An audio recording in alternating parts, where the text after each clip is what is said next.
देवरानी और जेठानी की रुला देने वाली प्रेरक कहानी।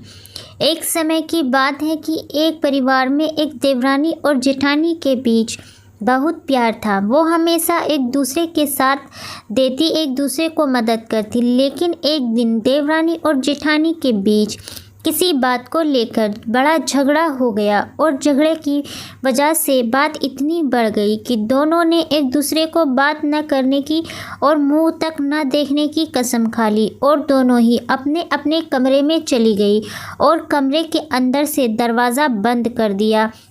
लेकिन थोड़ी देर बाद जेठानी के कमरे के दरवाजे पर खटखट आवाज़ हुई। तभी अंदर से जेठानी ऊंची आवाज़ से बोली, कौन है?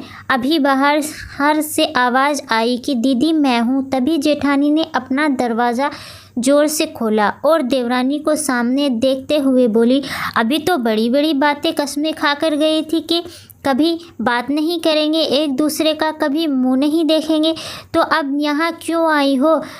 तभी देवरानी ने कहा कि दीदी मैं कसम खाकर तो गई थी कि हम बात नहीं करेंगे, एक दूसरे का मुंह नहीं देखेंगे, लेकिन मुझे माँ की कही एक बात याद आ गई कि जब भी किसी से लड़ाई झगड़ा हो जाए तो उसकी अच्छाइयों को याद करो। और मैंने भी वही किया, जिससे मुझे आपका दिया हुआ प्यार ही प्यार याद आया, जिसकी वजह से अब मुझे आपसे कोई भी शिकायत नहीं है और मैं आपके लिए चाय लेकर आई हूँ। तभी जेठानी ने आंखों में से आंसू आ गए और दोनों एक दूसरे के गले लग गई और बाद में दोनों ने एक साथ बैठकर